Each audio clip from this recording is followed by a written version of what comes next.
warahmatullahi wabarakatuh. Waalaikumsalam warahmatullahi wabarakatuh. Selamat siang ibu-ibu, bagaimana kabarnya hari ini? Baik. Alhamdulillah. Ini benar ya dengan ibu-ibu PKK dari Desa Penari, nggih? Nggih. Sebelumnya terima kasih karena ibu-ibu ini udah bersedia meluangkan waktunya untuk datang ke Balai Desa untuk mendengarkan penyuluhan dari saya nanti.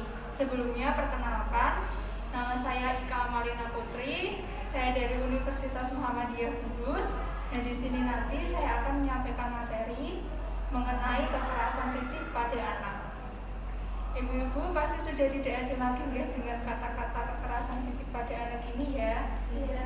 Karena kekerasan fisik pada anak ini banyak dimuat di berita-berita, di televisi, di internet ataupun di koran.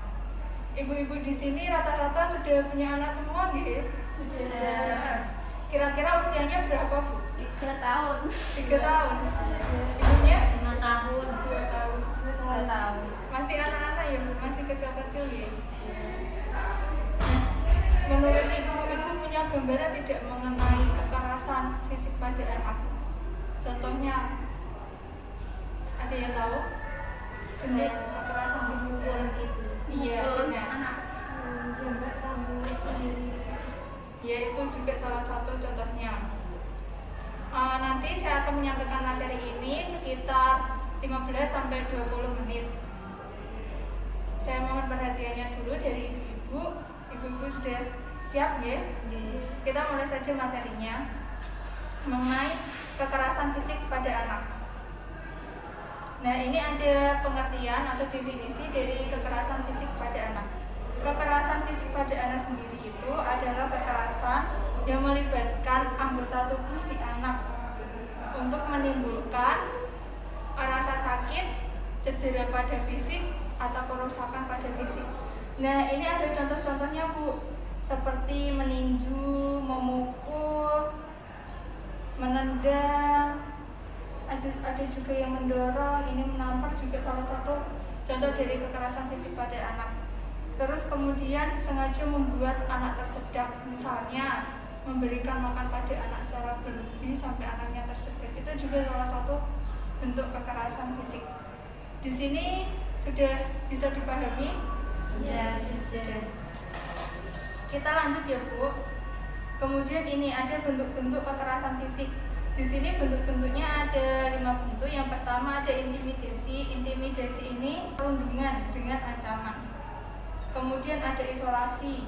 Isolasi ini artinya membatasi pergerakan anak untuk melarikan diri atau meninggalkan anak dalam situasi berbahaya. Nah, ini contohnya seperti kita mengurung anak di suatu ruangan, kemudian dikunci dan melarang anak tersebut untuk keluar.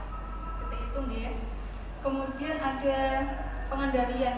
Nah, pengendalian ini artinya menghalangi gerakan anak, seperti mengikat anak. Kemudian ada agresi. Agresi ini tindakan terhadap anak yang dapat membahayakan tubuh si anak, seperti menendang, memukul, menampar, mencubit.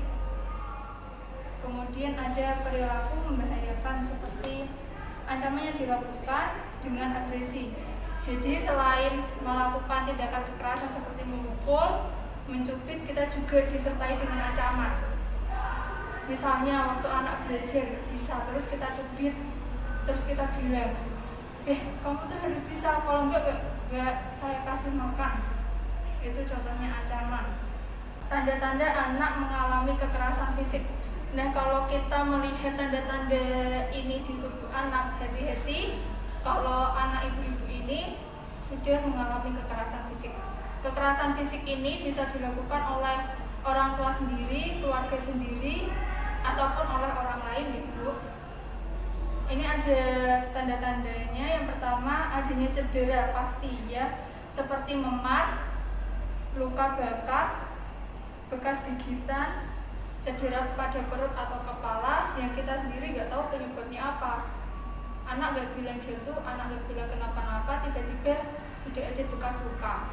Kemudian cederanya itu memiliki pola, Bu.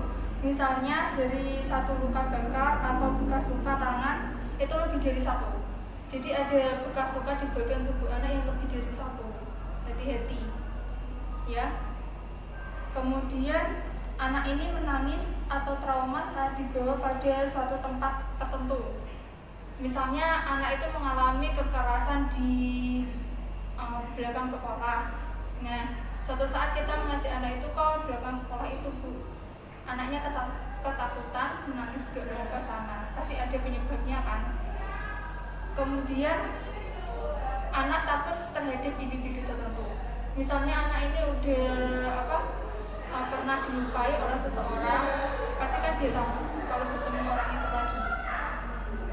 Kemudian perilaku anak mendadak berubah. Anak yang awalnya ini ceria, terus kemudian jadi murung, tiba-tiba sedih, tiba-tiba cemas. Itu hati-hati, bisa saja itu salah satu tanda dari anak-anak ini terkena kekerasan fisik. Kemudian anak yang menyendiri. Biasanya anak yang mengalami kekerasan fisik ini dia takut untuk berinteraksi dengan orang lain, jadi lebih memilih untuk menyendiri. Nah, ini penyebab kekerasan pada anak. Penyebab kekerasan pada anak ini banyak sekali, Bu, tapi saya rangkum menjadi beberapa poin saja ya. Yang pertama, ini yang paling sering terjadi dan dilakukan oleh keluarganya sendiri. Masalah ekonomi. Keluarga yang terhimpit secara ekonomi cenderung lebih stres dibandingkan dengan keluarga yang normal, karena mereka harus memikirkan biaya hidup mereka, biaya makan mereka sehari-hari yang belum tentu satu hari saja itu tercukupi. Kemudian tidak memiliki pengetahuan mengenai bagaimana cara merawat anak yang benar. Jadi biasanya kalau kita sibuk sebagai orang tua kan ada pengasuh untuk anak ya. Nah, si pengasuh ini mungkin kita kurang selektif untuk mencarinya, sehingga kita nggak tahu apakah dia ini sudah bisa merawat anak dengan baik atau tidak. Itu bisa jadi salah satu potensi untuk si pengasuh ini melakukan kekerasan pada anak. Kemudian ada orang tua yang sibuk bekerja sehingga tidak memiliki banyak waktu untuk anak. Nah, ini berhubungan dengan yang tadi kita bicarakan ya. Orang tua yang sibuk biasanya memilih pengasuh untuk merawat anak mereka. Kemudian individu atau seseorang yang dulunya pernah mengalami kekerasan, KDRT, atau pernah mengalami gangguan jiwa, kemiskinan, dan konsumsi narkoba, biasanya cenderung untuk melakukan tindakan kekerasan. Jadi orang-orang yang seperti ini perlu kita hati-hati. Kemudian masih adanya ketimpangan sosial dalam masyarakat. Nah, ini sama seperti poin di atas yang berhubungan dengan masalah ekonomi di setiap keluarga gitu. Kemudian ada ini, tidak adanya norma sosial yang berlaku. Jadi seperti kadang kan orang dewasa itu dianggap yang paling senior daripada anak-anak. Terus mereka harus dipatuhi. Jadi apapun itu harus membuat si anak patuh pada orang dewasa. Kemudian ada anggapan sosial yang seperti ini. Orang tua biasanya menganggap seperti ini. Orang itu anak saya kok, saya apa-apain ya terserah saya. Nah, itu salah, jangan seperti itu nih. Kan anak juga memiliki perasaan, jadi harus dijaga. Kemudian dampak dari kekerasan fisik pada anak.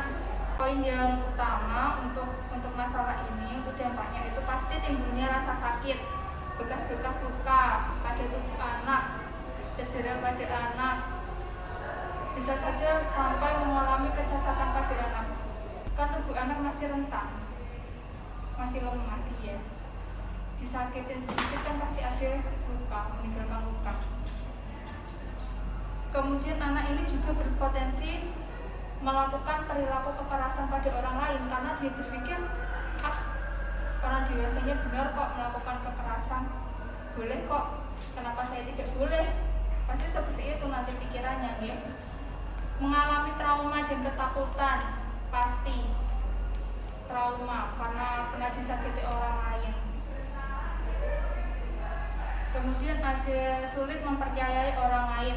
Anak-anak ini nantinya akan berpikir kalau orang dewasa itu tidak bisa melindungi saya tidak akan percaya dengan mereka lagi. Untuk apa? Kemudian bersikap agresif. Dia berusaha untuk melindungi dirinya supaya tidak disakiti oleh orang lain. Kita lanjut. Nah, ini untuk mencegah resiko kekerasan terhadap anak. Yang pertama, berikan anak pengetahuan mengenai cara melindungi diri. Nah, ini seperti kita mengajari anak untuk menolak sesuatu hal yang dirasa tidak wajar, seperti ada orang asing yang memberikan dia jajan atau orang-orang yang menyentuh tubuhnya secara tidak wajar. Nah, itu harus kita edukasikan kepada anak supaya anak tahu kalau mereka sedang dalam bahaya. Kemudian ajarkan anak juga untuk belajar berani mengungkapkan perasaannya ketika si anak ini merasa kalau diperlakukan orang lain secara tidak baik, dia akan berteriak, dia akan menolak. Itu penting supaya si anak ini cepat mendapat pertolongan dari orang-orang di sekitarnya. Kemudian bangun komunikasi yang baik dengan anak. Nah, sebagai peran orang tua, membangun komunikasi yang baik supaya anak ini setelah berkegiatan di luar, baik sekolah ataupun bermain, dia akan senantiasa bercerita kepada orang tuanya apapun yang dialaminya. Poin ketiga ini, maksimalkan peran sekolah. Nah, di sekolah kan kita pastinya nggak tahu kan anak-anak itu ngapain, tapi dengan memaksimalkan perannya kita bisa mengetahui apa saja sih yang anak-anak lakukan di sekolah melalui gurunya, terlebih wali kelas. Poin keempat ini, membekali anak dengan ilmu bela diri. Nah, ini menjadi salah satu solusi untuk anak bisa melindungi dirinya.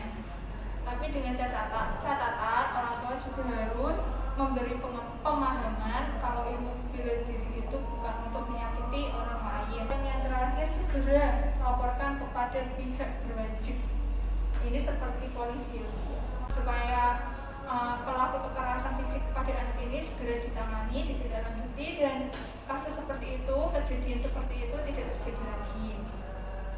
Ini cara cegah diri menjadi pelaku kekerasan fisik pada anak di rumah. Sebagai orang tua, berpotensi juga Bu melakukan kekerasan kepada anak secara sadar ataupun tidak sadar. Kenali bentuk kekerasan pada anak, sadari dampaknya pada anak, dan kelola emosi dan perilaku sebagai orang tua itu penting untuk menghindari kita melakukan kekerasan pada anak kita sendiri ataupun pada anak-anak yang lain. Kemudian ada langkah-langkah yang harus segera diambil jika anak mengalami kekerasan fisik. Yang pertama, segera kita bawa anak itu ke tempat fasilitas kesehatan yang memadai. Tujuannya apa? Tujuannya untuk apa? Ada yang tahu? Tujuannya ini Bu, untuk memeriksakan fisik anak yang sudah mengalami kekerasan. Nanti takutnya kalau ada masalah yang cukup berat pada tubuh si anak, sehingga cepat mendapatkan penanganan. Kemudian perawatan mental anak. Anak ini pasti kan mengalami trauma, ketakutan yang berkepanjangan Ibu, sehingga bisa segera ditangani supaya tidak menjadi masalah yang lebih buruk lagi. Dan yang terakhir, kita bisa melaporkan pelaku tindak kekerasan ini ke pihak berwajib. Sudah selesai, terima kasih. Ada pertanyaan? Tidak ada ya? Jelas. Sudah jelas? Kalau begitu saya mau tahu nih, kalau ibu-ibu sudah jelas dengan materinya. Tadi bentuk-bentuk kekerasan fisik, contohnya apa saja Bu? Ada yang tahu? Memukul, mendukit, menjewel. Ya. Ada lagi? Mendorong. Ya, benar. Tahu, sudah paham ya berarti ya? Iya. Sudah bisa saya anggap sudah jelas semua, Iya. Sekian yang bisa saya sampaikan, kurang lebihnya saya mohon maaf. saya akhiri acara pada siang hari ini. Terima kasih untuk waktunya. Wassalamualaikum warahmatullahi wabarakatuh. Waalaikumsalam.